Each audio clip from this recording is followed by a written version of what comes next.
어, 요즘은요, 일반인들도 주식에 쉽게 접근할 수 있을 만큼 주식이 대중적으로 되어 가고 있습니다. 주식의 제일 기본적인 것이 저는 잘 모르지만 매일 올라가고 떨어지는 그래프를 보는 게 제일 중요하다 그러더라고요.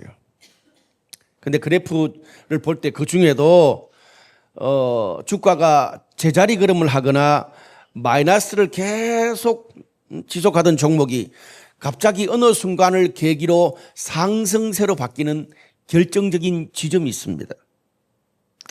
또 반대로 삼성전자나 하이닉스처럼 계속 올라가던 종목이 상승세가 꺾이고 하향세로 계속 내려가는 그런 지점도 있어요. 수학이나 경제학에서는요, 이것을 변곡점이라고 부릅니다. 변곡점을 우리 삶에 적용하면 인생의 상승 곡선이 꺾이거나 아니면 반대로 바닥을 치던 삶이 새로운 방향으로 도약하는 내 인생의 그래프의 방향이 바뀌는 순간, 그런 지점이 변곡점입니다.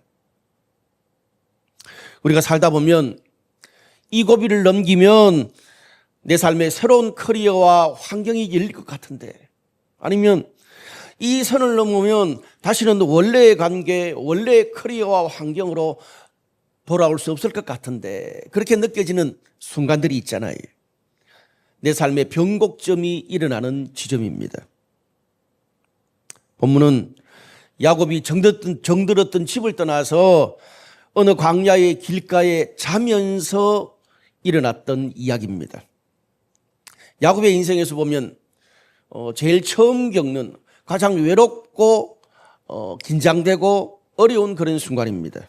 그런데 그곳이 오늘 성경을 보면 야곱의 영혼과 인생을 바꾸는 변곡점이 되었습니다. 오늘 저는 이 야곱이 경험한 영혼의 변곡점을 통해서 우리 인생과 공동체에 던지시는 하나님의 메시지를 한번 들어보고 싶습니다. 첫 번째로 한번 따라합시다. 내 삶이 멈춘 곳에서 변곡점이 시작된다. 오늘 10절 말씀 보니까 이런 말씀이 있어요. 야곱이 브엘세바에서 떠나 하란으로 향하여 가더니 라는 말이 있어요. 야곱의 집은 그 이스라엘 땅에서 제일 남단에 있는 브엘세바에 있었습니다. 근데 갑자기 그가 하란으로 가게 됐어요. 하란 그러면 요즘으로 말하면 저 이스라엘을 지나가지고 저 시리아를 넘어서 저 이라크 중심부에 있는 곳입니다. 야곱이 왜 갑자기 하란으로 가게 됐을까요? 오늘 본문 앞에 27장을 보면은 야곱이 아버지를 속이고 형의 장자권을 빼앗습니다. 그것을 뒤늦게 한 형 예서가 화가 나가지고 동생을 죽이려고 했습니다. 그 형이 두려워가지고 외삼촌이 있는 하란으로 야곱이 급하게 도망을 가게 되는 길이었습니다. 한마디로 지금 야곱은 도망자 신세입니다. 아버지와 형을 속이고 장자권은 손에 넣었지만 그가 치러야 될 대가가 너무 혹독했습니다. 그렇게 형의 어떤 그런 그 분노를 피해서 살기를 느껴서 그것을 피해서 정들었던 집을 떠나서 떼약볕이 계속 내리쬐는 광야의 길을 홀로 계속 걸어가야겠습니다. 그러다가 어느 곳에 이르러서 해가 졌습니다. 여러분, 광야는 거의 사막 되기 직전에 그 땅입니다. 중동 땅. 광야의 어둠이 찾아오면 짐승 울음 소리도 들리고 너무나 춥고 두렵습니다. 그리고 도적대들도 꽤나 많습니다. 그런 광야 한복판에서 지금 야곱이 할 수 있는 일이라고는 오늘 성경에 보니까 길가에 있는 돌 하나를 주워서 그 돌 베개를 베고 자는 것뿐이었습니다. 참 처량하잖아요. 한번 생각해 보세요. 특별히 야곱의 인생을 한 3분의 1로 나누어 볼 때 그 3분의 1이 끝나는 지점이 오늘 본문의 광야의 스토리입니다. 그동안 야곱이 그토록 움켜쥐려고 했던 그 장자의 축복만 있으면 세상을 다 얻을 것만 같았는데 어떻게 돼요? 오히려 그것 때문에 가족을 떠나야 했고 가정의 보호막까지 다 사라지고 말았습니다. 이제는 내 손에 가진 어떤 자원도 없고 주변에 광야니까 광야 한복판이니까 주변에 도움을 받을 수 있는 사람도 어떤 여건도 존재하지 않습니다. 캄캄한 광야에서 미래에 대한 불안과 그런 모든 혼란을 야곱 혼자 감내해야 됐습니다. 한마디로 지금 야곱은 인생의 길을 잃었습니다. 딱딱하고 차가운 돌베개를 베고 어딘지도 모르는 어두운 광야의 길가에서 돌베개를 베고 누워 자고 있는 야곱의 마음이 어땠을까요? 모르긴 해도 내 인생이 여기서 끝나는구나. 그동안 그렇게 힘들고 애쓰면서 살아온 내 인생의 중간 성적표가 이거밖에 안 되나? 상실감과 외로움으로 오늘 돌베개를 베고 자고 있는 그런 야곱의 모습은 어쩌면 경쟁사회에서 치열하게 살아가는 저와 여러분 우리들의 모습이기도 합니다.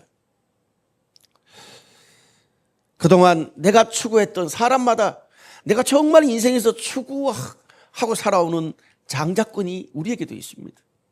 내가 이것만 있으면 내 인생의 모든 안정감은 다 있을 것처럼 생각하고 그거 하나만 보고 열심히 달려왔는데 그것이 어느 한순간에 모든 것이 신기루처럼 아무 의미가 없어지는 그런 때도 있더라고요. 살아보니까. 이제까지 누려왔던 안정감, 커리어, 그리고 나에게 우호적인 사람들도 한순간 무너지고 돌아설 수 있다는 불안과 두려움이 엄습할 때도 있습니다. 제가 언젠가 어떤 성도한테 했던 말이 있습니다.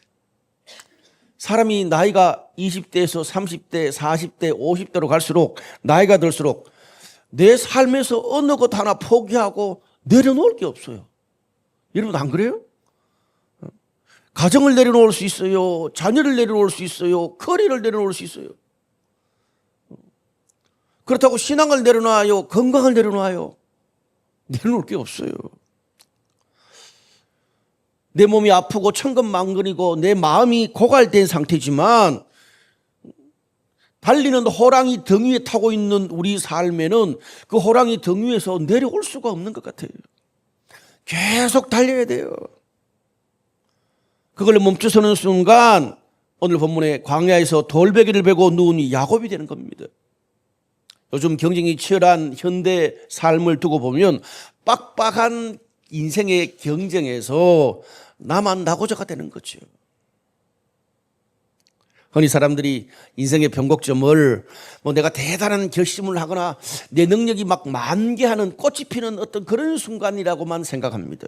그런데 성경은 그런 긍정적인 것보다 오히려 인간이 가장 바닥에 내려갔을 때 영적 변곡점이 찾아온다고 말합니다. 성경 거의 다 그래요.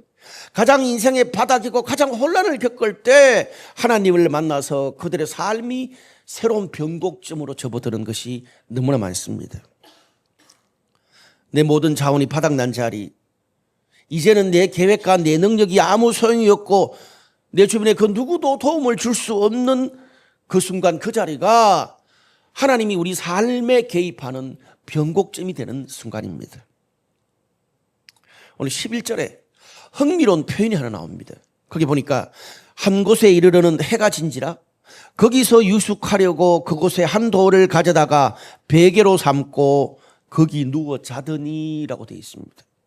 여기서 한 곳에 누워 자더니, 여기 히브리어로 이 한 곳이 뭐냐 하면 하마콤이라는 그런 단어예요. 하마콤. 이건 그냥 어느 한 곳이에요. 일반적으로 볼 때 사람들이 알지 못하는 어떤 장소, 버려진 장소, 그런 장소예요. 지금 야곱이 그 광야의 어떤 한 장소에서 돌베개로 한숨 쉬면서 자고 있지 않습니까?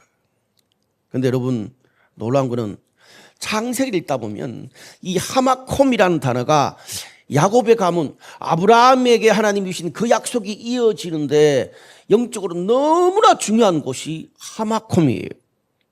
창세기 22장에 보면 아브라함이 이삭을 바치려고, 이삭이 누굽니까? 야곱의 아버지잖아요. 아브라함이 이삭을 바치려고 갔던 모리아 산을 향해 갔는데 그 마지막에 이삭을 바치려는 그곳이 히브리어로 하마콤입니다. 야곱 입장에서는 지금 누워 자고 있는, 돌베개 베고 누워 자고 있는 그 광야의 그 자리가 자신의 인생의 가장 혼란스럽고 최악의 자리예요. 그런데 야곱은 깨닫지 못했지만 하나님의 관점에서 볼 때 야곱의 인생을 향한, 야곱의 인생을 넘어서 그 가문을 향한 아브라함에게 주신 그 하나님의 약속이 하나님의 타임라인 속에서 계속 이어져 가는 결정적인 장소라는 말입니다. 소름 돋는 포인트죠. 내가 볼 때 지금 이 자리는 그냥 이거는 거꾸리시고 내가 엎어지는 자리라.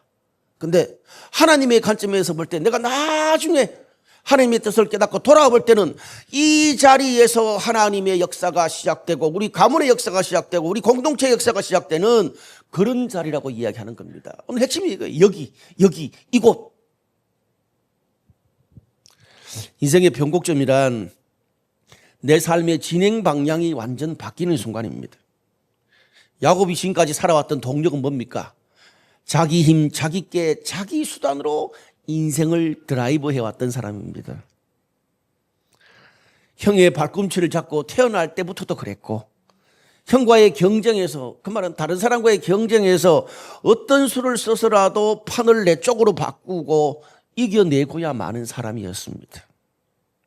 그런데 오늘 성경에서 하나님은 그 야곱의 브레이크 없는 질주, 자기 스스로 인간의 능력으로 그려놓은 자신의 인생에 대한 모든 계획과 그림을 광야 한복판에서 멈추게 하셨습니다. 야곱이 멈추고 싶어서 멈춘 게 아니에요. 야곱은 멈추는 사람이 아니에요. 성경에 보니까 뭐예요? 해가 져서 자기 힘으로 더 이상 갈 수 없어서 멈출 수밖에 없었어요. 여러분, 우리 삶의 영적 변곡점은 언제 시작됩니까? 내 힘으로 어떻게 할 수 없어서 내가 어쩔 수 없이 강제로 멈춰 설 수밖에 없는 그 자리에서 하나님의 영적 변곡점, 하나님은 시작하십니다.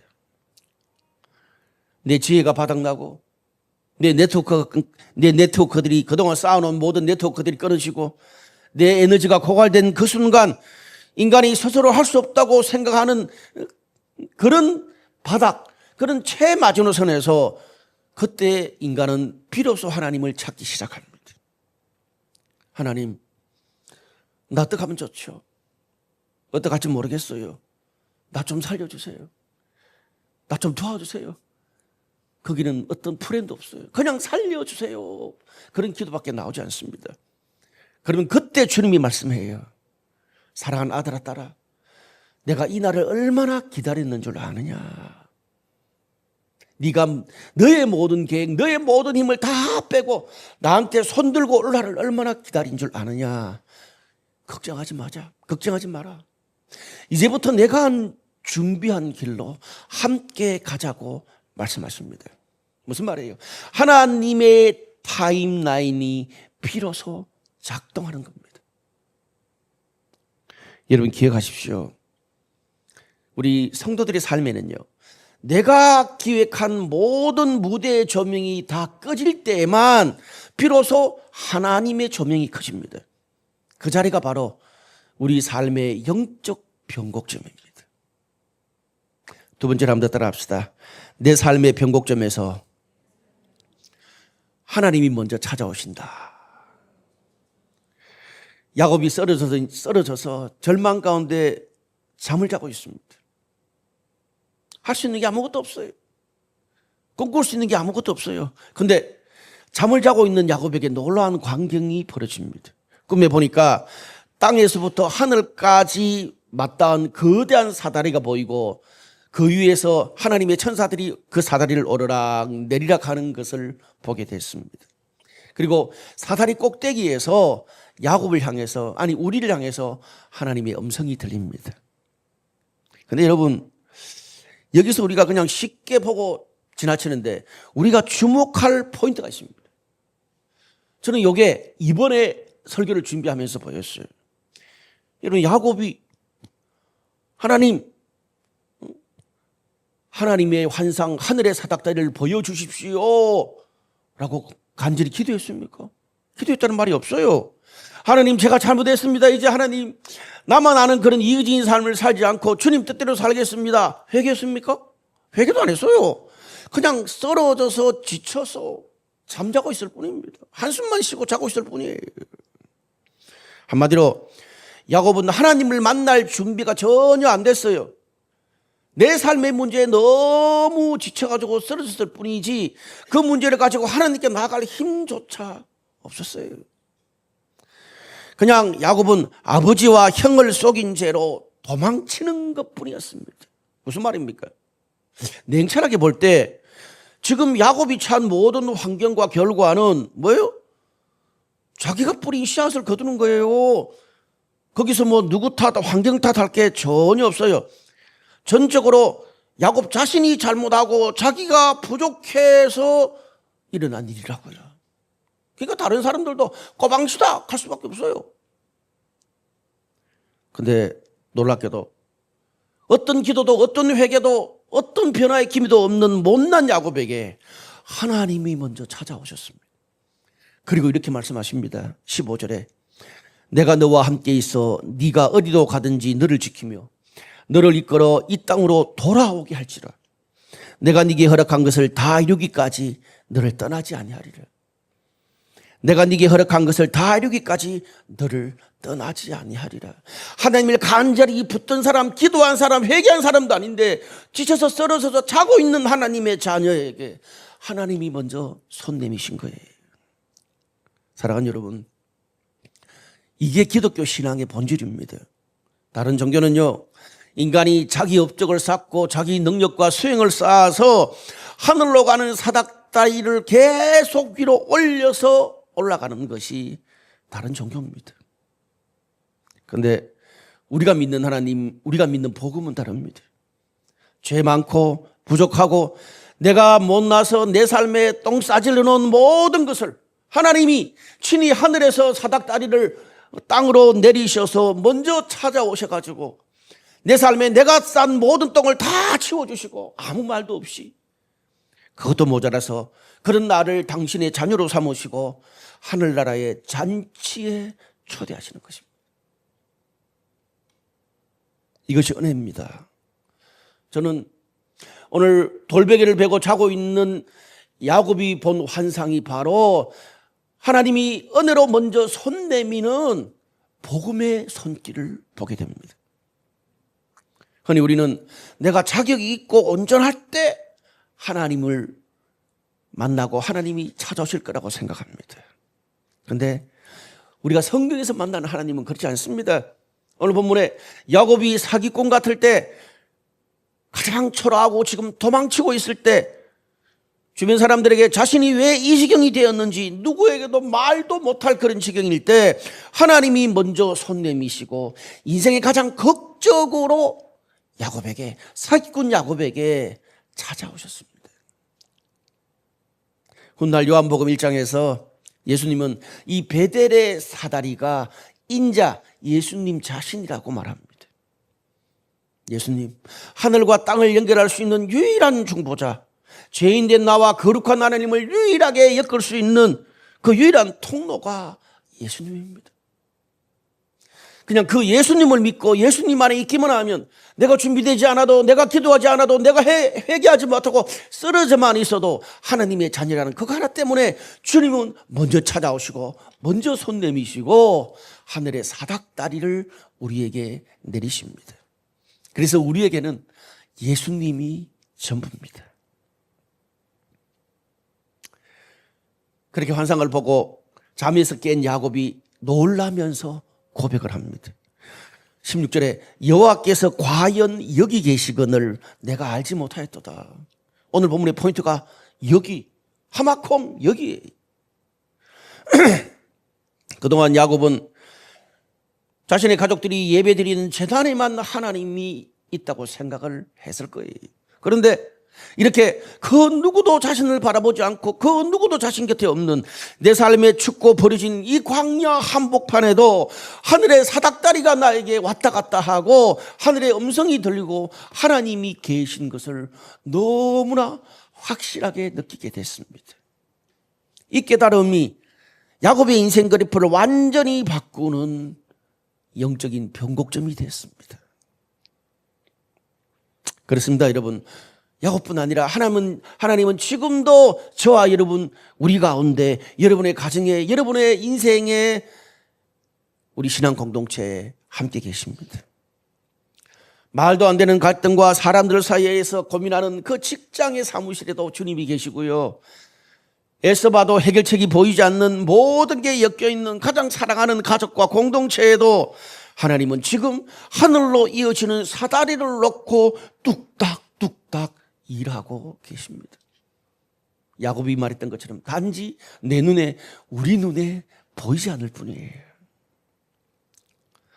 이 영적 변곡점을 통과한 후에 야곱의 삶에 놀라운 확신과 변화가 찾아옵니다. 17절에서 19절 말씀 보니까 야곱이 아침 일찍 일어나서 언제 그랬냐는 듯이 베개로 누워 잤던 그 돌베개를 기둥으로 세우고 거기에 기름을 붓습니다. 그러면서 그곳 이름을 베델이다 부릅니다. 여러분, 베델이라는 말은 뭡니까? 야곱이 소리쳤던 하늘의 문, 하나님의 집 가운데 하나님의 집이 베델이라는 히브리의 뜻이에요. 내가 돌베개를 베고 자는 그 처절한 장소가 뭐예요? 하늘로 맞닿는 하늘의 문이고 이곳이 가장 나의 사랑하는 장소, 영혼의 고향 베델이 되었다는 말입니다. 어젯밤까지만 해도 나를 절망하게 했던 그 어둠의 광야가 이제는 하나님을 예배하는 하늘의 문이 됐습니다. 하늘의 사닥다리를 볼 수 있는 곳이 됐고요. 불안하고 처량한 내 신세를 대변하는 그 원망의 돌베개가 오히려 내 인생의 영적 변곡점을 만들어준 다시 돌아갈 영혼의 고향 베델, 하나님의 집이 됐습니다.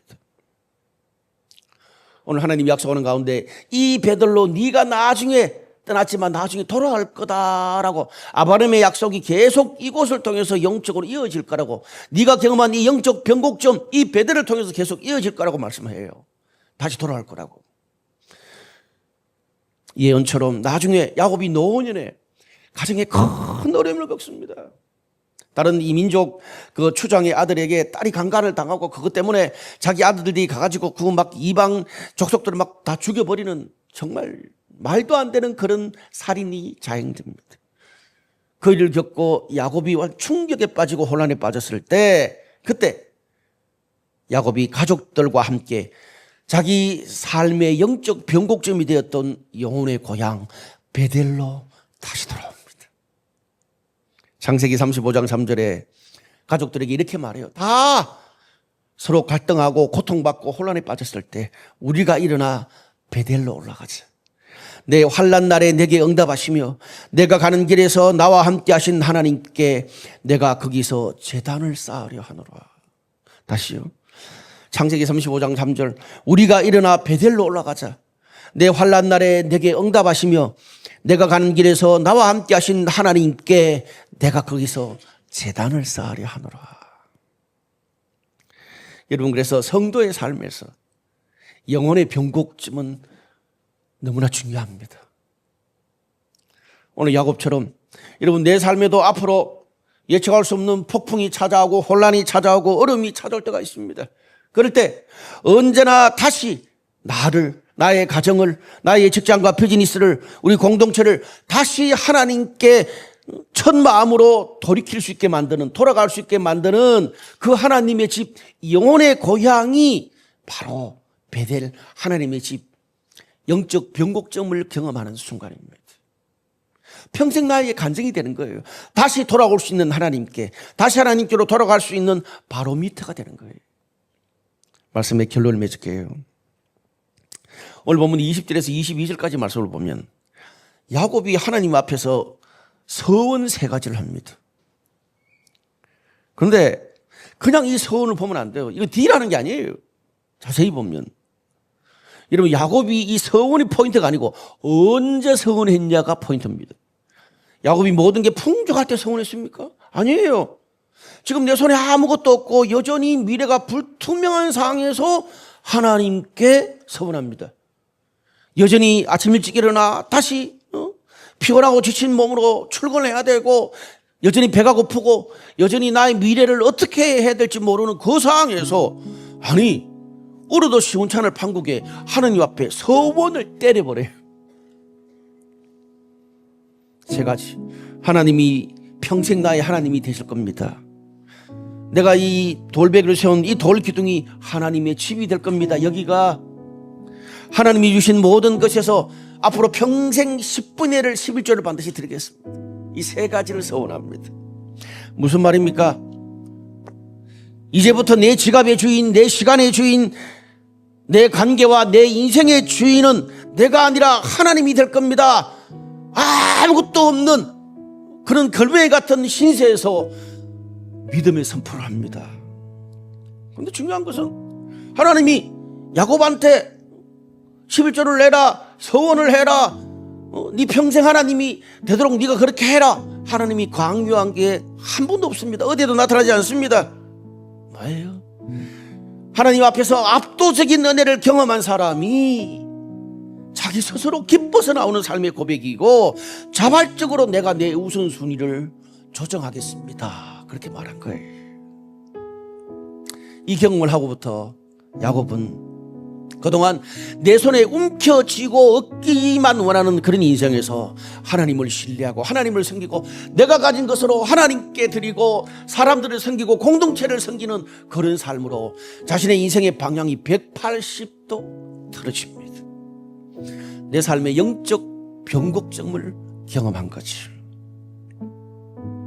여러분, 사람이요, 시간 있고 돈 있고 모든 것에 풍족하다고 나를 위해서 수백만 원을 써도 하나님과 타인을 위해서는 10만 원 쓰는 것도 떨립니다. 쉽지 않아요. 그래서 우리가 오늘 야곱의 서원을 보면 뭡니까? 하나님께 드리고 섬기고 내어드리는 삶은 있고 없고의 문제가 아닙니다. 영적인 문제입니다. 무슨 말이에요?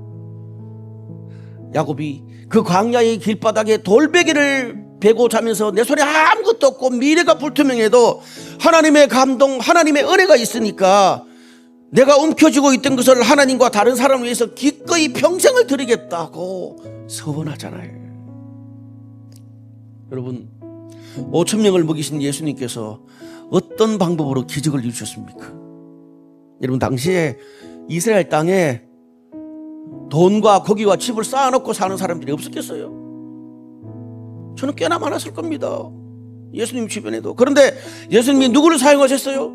물고기 2마리, 보리떡 5개를 자신의 가진 전부를 주님께 드린 그 어린아이의 그 덧없는 섬김과 헌신을 사용해서 주님 나라를 일으키셨습니다.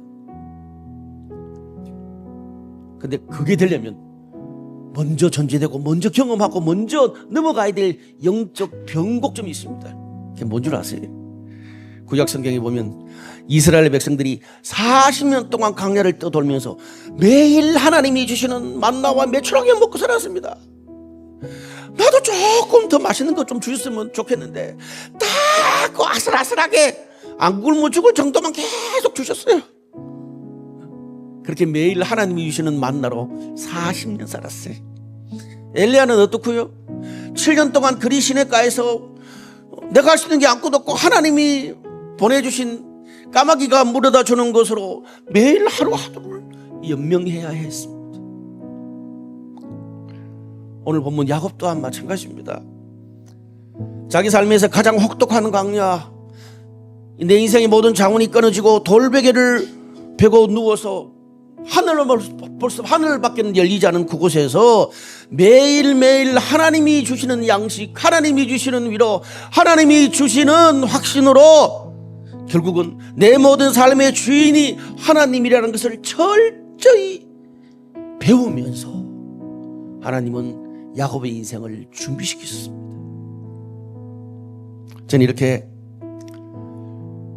자신의 인생에 가장 어려웠던 삶의 변곡점을 통과한 그런 영적인 힘이 야곱의 인생을 바꾸고 야곱의 가정을 바꾸고 미래의 자신의 가문에 아브라함의 약속이 계속 이어지도록 다시 돌아갈 베델을 경험하고 만든 것처럼 저와 여러분의 삶에도 이런 베델의 역사가 있기를 축원합니다.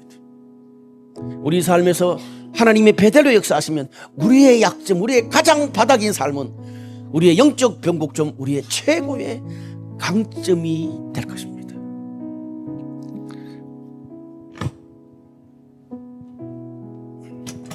우리 시간 한번 다 같이 그 자리에 일어나서 한번 찬양하고 한번 기도하죠. 또 이런 설교가 난 다음에 한번 우리가 함께 찬양하고 기도하는 게 좀 필요하겠지. 우리 함께 기도하고 또 우리 개인을 위해서, 우리 가정을 위해서, 또 우리 신앙 공동체를 위해서 한번 기도했으면 좋겠습니다.